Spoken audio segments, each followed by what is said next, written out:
Our history books are full of tales of yore, great wars, disasters, and triumph. While we'd like to think that this is all the result of careful planning, more often than not, that just wasn't the case, and the truth is much more frightening. Here are some of the greatest mistakes that changed the course of history. D-Day.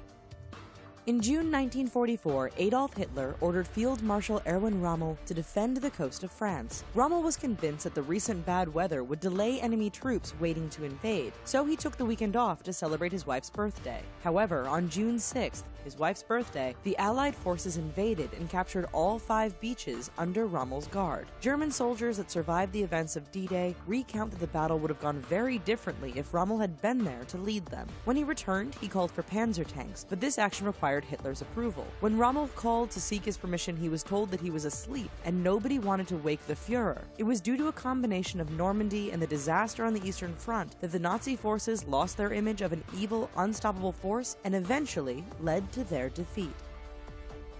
Hiroshima bombing.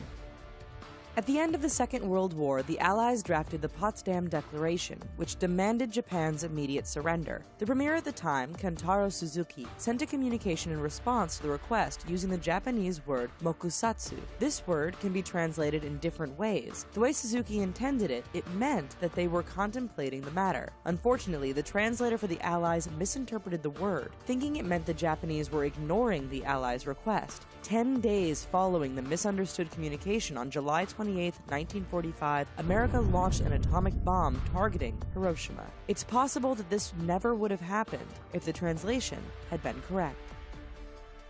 The Berlin Wall.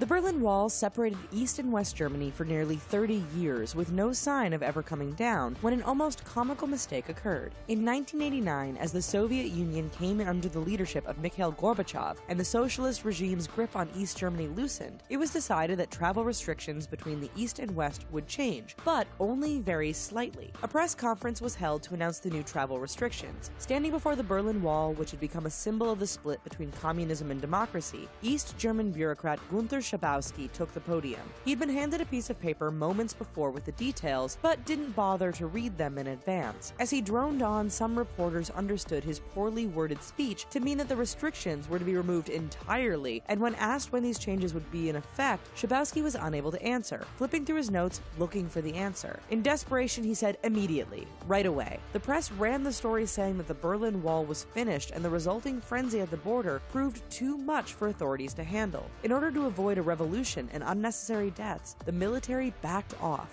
The wall began to fall and the borders opened, leaving only small sections still standing.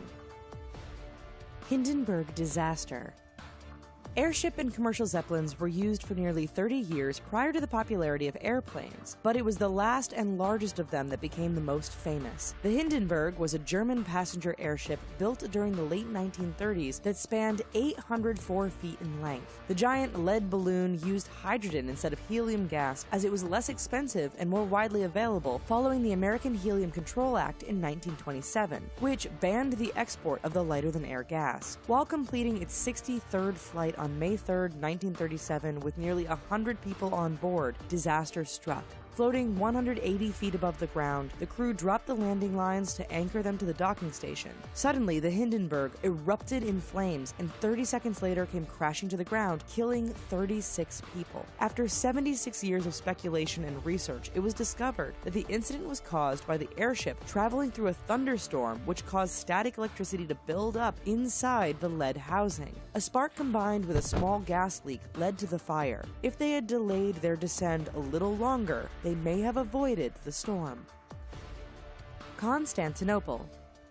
The city of Constantinople was once thought to be completely impenetrable due to its thick walls. As the capital city of the Byzantine Empire, it was well guarded from the time it was built in 330 AD. Named for Constantine the Great, the first emperor and founder of the city, it was a force to be reckoned with until 1453 AD. During the end of the Middle Ages and beginning of the Renaissance and Ottoman Empire, a fatal error led to the fall of the great city. The fall of the Byzantine Empire can be blamed entirely on the failure to lock one of the gates in its impregnable wall. Once the Ottoman forces discovered the mistake, they flooded through the gate and took over the city for themselves. Ironically, it was the same gate that the Byzantines had used to retake their city from the Crusaders 200 years earlier. Titanic. Even before it was a blockbuster hit, the RMS Titanic was famous. In 1912, she was the largest ocean liner in service at nearly 883 feet and could carry roughly 3,500 passengers and crew. On her maiden voyage, she was roughly 370 miles south of Newfoundland, Canada, when she struck an iceberg on her starboard side. The collision punctured holes below the waterline in 5 of her compartments, causing water to flood in. It took just over 3 hours for the Titanic, the unsinkable ship, to disappear beneath the waves. Only 710 people survived. One of the survivors was Frederick Fleet, the lookout that spotted the iceberg. In the aftermath of the disaster, he explained that he could have warned the helmsman sooner if he'd had binoculars, but this vital piece of equipment was locked away. If they had had the key to the locker, which mistakenly had remained with Second Officer David Blair when he was replaced at the last moment, the Titanic may have been able to steer around the iceberg. What would our history be like if these events had turned out differently? Let us know your speculations down in the comments below. And while you're here, check out these other videos and subscribe to The Richest for more interesting, weird, and fascinating content every day. Thanks.